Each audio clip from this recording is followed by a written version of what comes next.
সাম্প্রতিক সময়ে বাংলাদেশের সীমান্তে তৎপরতা বাড়াচ্ছে ভারত। অন্যদিকে কয়েকদিন আগে বঙ্গোপসাগর থেকে কয়েকজন জেলেকে ধরে নিয়ে গেছে ভারতীয় কোস্ট গার্ড। এ তো গেল ভারতের কথা। অন্যদিকে মিয়ানমারের জান্তা বাহিনীর বিরুদ্ধে সক্রিয় আরাকান আর্মির তৎপরতা বেড়েছে বাংলাদেশ সীমান্তবর্তী মঞ্জু এলাকায়। এর আগেও সেখানকার বিদ্রোহী গোষ্ঠী ও জান্তার মধ্যকার লড়াই থেকে বাংলাদেশে মর্টার শেল আসার ঘটনা ঘটেছে। সম্প্রতি আরাকান আর্মি পুরো মঞ্জুর নিয়ন্ত্রণ নিয়েছে, যার মাধ্যমে এক সংকটময় পরিস্থিতি তৈরি হয়েছে বাংলাদেশের জন্য। এদিকে মঞ্জু আরাকান আর্মির নিয়ন্ত্রণে চলে যাওয়ার পর নাফ নদী ও তৎসংলগ্ন এলাকায় কোনো ধরনের যান যেন চলাচল না করে সে ব্যাপারে নির্দেশনা জারি করেছে আরাকান আর্মি। এর আগে আরাকান আর্মি অভিযান চালিয়ে সেনা ঘাঁটি দখলের সময় সেখানকার ফাঁড়ির কমান্ডার থুরে এন্তুনকে গ্রেফতার করে। মঞ্জু দখলের মাধ্যমে মিয়ানমারের সঙ্গে থাকা পুরো সীমান্তই এখন বিদ্রোহী গোষ্ঠীর দখলে চলে গেছে। এই ঘটনায় বাংলাদেশের সীমান্তবর্তী এলাকার মানুষের মধ্যে আতঙ্ক বিরাজ করছে। বাংলাদেশের পক্ষ থেকে সীমান্তে নিরাপত্তা জোরদার করা হয়েছে। একমাত্র ওয়ালটন এসি দিচ্ছে 1 বছরের রিপ্লেসমেন্ট গ্যারান্টি।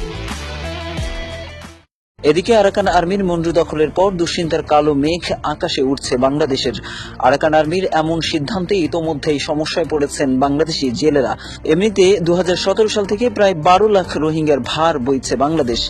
মিয়ানমারের রাখাইন রাজ্যে মূলত বাস করে রোহিঙ্গা মুসলিমরা, সেই রাজ্যই এখন সশস্ত্র আরাকান আর্মির দখলে। এর ফলে সংকটময় পরিস্থিতিতে বাংলাদেশে আবারও নামতে পারে রোহিঙ্গা ঢল। জানা গেছে বাংলাদেশে থাকা রোহিঙ্গাদের ফেরত নেওয়ার ব্যাপারে এখনো আরাকান আর্মির অবস্থান নেতিবাচক। বিদ্যমান পরিস্থিতি একদিকে যেমন রোহিঙ্গা সংকট তীব্র করার সম্ভাবনা তৈরি করেছে, তেমনি সীমান্তে বেড়ে যেতে পারে অস্ত্র ও চোরাচালান। আর এসব কারণে সীমান্তে বাড়তে পারে অস্থিরতা। জানা গেছে সম্প্রতি সাগরে তেল গ্যাস অনুসন্ধান বাড়াতে বিদেশি 7 কোম্পানি দরপত্র কিনেছিল শুরুতে। পরে 3 মাস সময় বাড়ানো হলেও আসেনি কোনো বিদেশি কোম্পানি। চলমান রাজনৈতিক সংকট ও সাগরের নিরাপত্তা ইস্যু মুখ্য ভূমিকা হতে পারে বলে ধারণা করা হচ্ছে। এদিকে মিয়ানমারে চলা গৃহযুদ্ধের কেন্দ্রবিন্দুতে পরিণত হয়েছে রাখাইন। ইতোমধ্যে বিদ্রোহীদের তোপের মুখে পড়ে সে দেশের অর্ধেকের বেশি এলাকা সে দেশের সেনাবাহিনীর হাতছাড়া হয়ে গেছে। মঞ্জু দখলের পর এখন প্রশ্ন তৈরি হয়েছে, জান্তা সরকার টিকবে কিনা।